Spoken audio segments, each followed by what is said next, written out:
നേർവീതി പ്രഭാഷണ പരമ്പരയിലേക്ക് ഏവർക്കും സ്വാഗതം.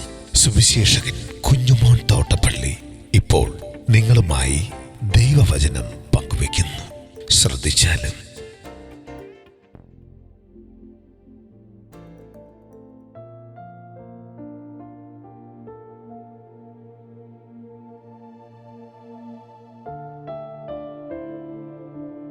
പ്രതിക്രിയ നടത്തുന്ന കർത്താവ്. ദൈവനാമത്തിന് മഹത്വമുണ്ടാകട്ടെ. ലൂക്കോസിന്റെ സുവിശേഷം 18-ാം അധ്യായത്തിൻ്റെ 2 മുതൽ 8 വരെയുള്ള വാക്യങ്ങൾ ഞാൻ വായിക്കുന്നത് ശ്രദ്ധിച്ചാലും. ദൈവത്തെ ഭയവും മനുഷ്യനെ ശങ്കയുമില്ലാത്ത ഒരു ന്യായാധിപൻ ഒരു പട്ടണത്തിലുണ്ടായിരുന്നു. ആ പട്ടണത്തിൽ ഒരു വിധവയും ഉണ്ടായിരുന്നു.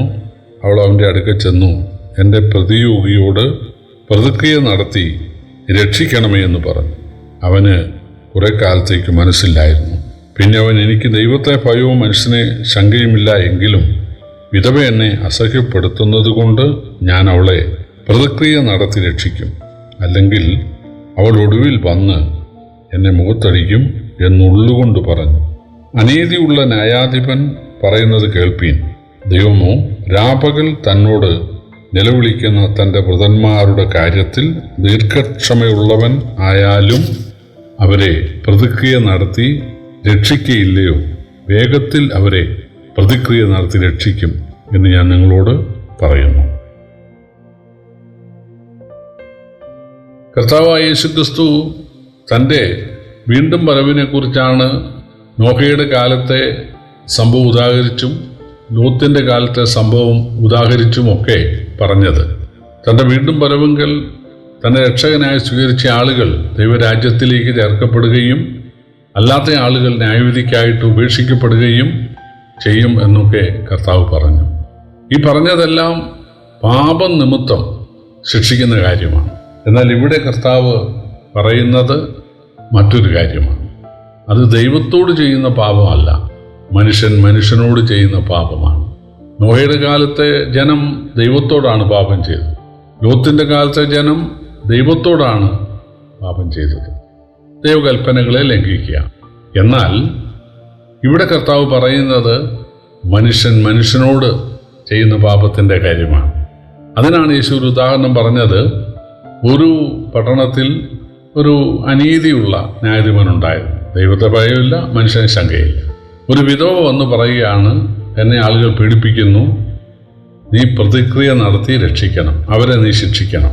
ആദ്യമൊന്നും ഈ മനുഷ്യന് ന്യായാധിപന് മനസ്സില്ലായിരുന്നു. പിന്നെ അയാൾ ഉള്ളം കൊണ്ട് ചിന്തിച്ചു, ഞാൻ അവളുടെ കാര്യത്തിൽ ഇടപെടുന്നില്ലെങ്കിൽ അവൾ എന്നെ മുഖത്തടിക്കാൻ സാധ്യതയുണ്ട്.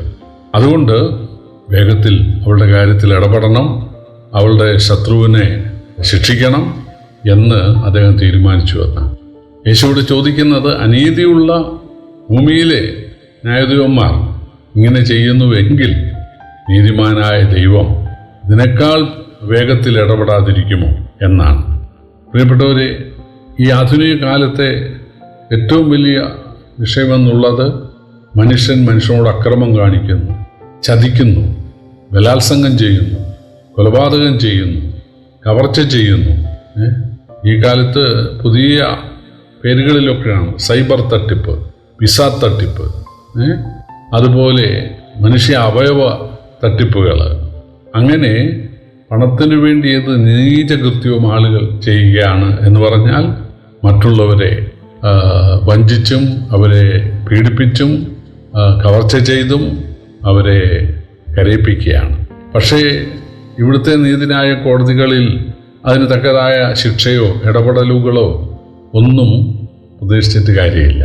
കാരണം ഇവിടെ ഒന്നും കൃത്യമായിട്ടല്ല നടക്കുന്നത്. എന്നാൽ നീതിയുള്ള ന്യായാധിപതിയായ കർത്താവിൻ്റെ വരവെങ്കിൽ തീർച്ചയായിട്ടും അവൻ നമ്മുടെ കണ്ണീരൊപ്പും.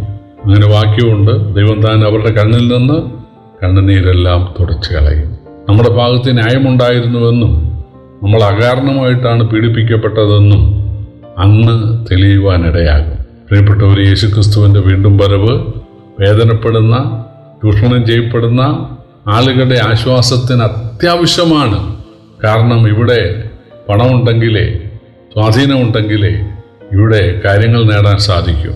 പണമില്ലാത്ത, സ്വാധീനമില്ലാത്ത ആളുകൾ എല്ലാ രാജ്യത്തും പീഡിപ്പിക്കപ്പെടുകയും അവർ നിലവിളിക്കുകയും ചെയ്യുകയാണ്. ബൈബിളിൽ പല സ്ഥലത്തും എഴുതിയിട്ടുണ്ട് ആ പട്ടണത്തിന് നിലവിളി സ്വർഗത്തോളം എത്തിയെന്ന്. ശരിയാണ്. മനുഷ്യർ നിമിത്തമുള്ള ദുഷ്ടന്മാർ നിമിത്തമുള്ള ആ പീഡനങ്ങൾ വർദ്ധിക്കുകയാണ്. യേശു വന്നേ മതിയാവും അവരെ ന്യായം വിധിക്കുവാൻ. തീർച്ചയായിട്ടും യേശു വന്നേ മതിയാവും. അന്ന് തെളിയിക്കപ്പെടാത്ത സകല കേസുകളും അന്ന് തെളിയുവാനിടയാകും. അന്ന് ഒരു വക്കീലിൻ്റെയും ആവശ്യമില്ല, സാക്ഷികളുടെ ആവശ്യമില്ല. ദൈവത്തിനു മുമ്പാകെ എല്ലാം നഗ്നവും മലർന്നവുമായിരിക്കും. 9-ാം സങ്കീർത്തനത്തിലുണ്ട്, ഞാൻ നിന്നെ ശാസിച്ച ചെവിയൊക്കെ നിന്റെ കണ്ണിന് മുമ്പാകെ നിരത്തി വയ്ക്കും. പ്രിയപ്പെട്ടവരെ, അന്ന് പീഡിപ്പിച്ച ആളുകൾ, ചൂഷണം ചെയ്ത ആളുകൾ, ബലാത്സംഗം ചെയ്ത ആളുകൾ, കൊന്ന ആളുകൾ, തട്ടിപ്പ് നടത്തിയ ആളുകൾ, കൈക്കൂലി കൊണ്ട് കാര്യം സാധിച്ച ആളുകൾ, അനീതി ചെയ്ത ആളുകൾ തീർച്ചയായിട്ടും രംഗത്ത് വരും. അവർ വെളിപ്പെടും, അവർ ശിക്ഷിക്കപ്പെടും. അന്ന് ചൂഷിതരായ, പീഡിതരായ, കരഞ്ഞ് ജീവിച്ച ആളുകൾ തുള്ളിച്ചാടാനിടയാകും. മലാഖിയുടെ പ്രവചനത്തിലുണ്ട്, യേശുവിൻ്റെ വീണ്ടും വരവെങ്കിൽ തൊഴുത്തിൽ നിന്ന് അഴിച്ചുവിടുന്ന പശുക്കിടാക്കളെ പോലെ നാം തുള്ളിച്ചാടുവാനിടയാകും. ആ സമയത്ത് ദുഷ്ടന്മാർ അവരുടെ കാലിൻ്റെ കീഴിൽ വെണ്ണീരായിരിക്കുമെന്ന്. നമ്മുടെ കർത്താവ് വരാറായി. ചൂള പോലെ കത്തുന്ന ഒരു ദിവസം തീർച്ചയായിട്ടും തൻ്റെ മക്കൾക്ക് ആശ്വാസം നൽകാനും ഉപദ്രവിച്ച ആളുകൾക്ക് ന്യായമായ ശിക്ഷ നൽകാനും കർത്താവ് വന്നേ തീരൂ. കർത്താവ് വരാറായി. അതിൻ്റെ അടയാളങ്ങളൊക്കെ ലോകത്ത് കണ്ടുകൊണ്ടിരിക്കുന്നു. തീർച്ചയായിട്ടും അതിക്രമവും പാപവും വർദ്ധിക്കുന്നത് യേശു വരാറായി എന്ന് കാണിക്കുകയാണ്. അതുകൊണ്ട് കർത്താവിൻ്റെ വരവിനായിട്ട് നമുക്ക് കാത്തിരിക്കാം, ഒരുങ്ങാം. കർത്താവിൻ്റെ വിലയേറിയ നാമം വാഴ്ത്തപ്പെടുമാറാകട്ടെ.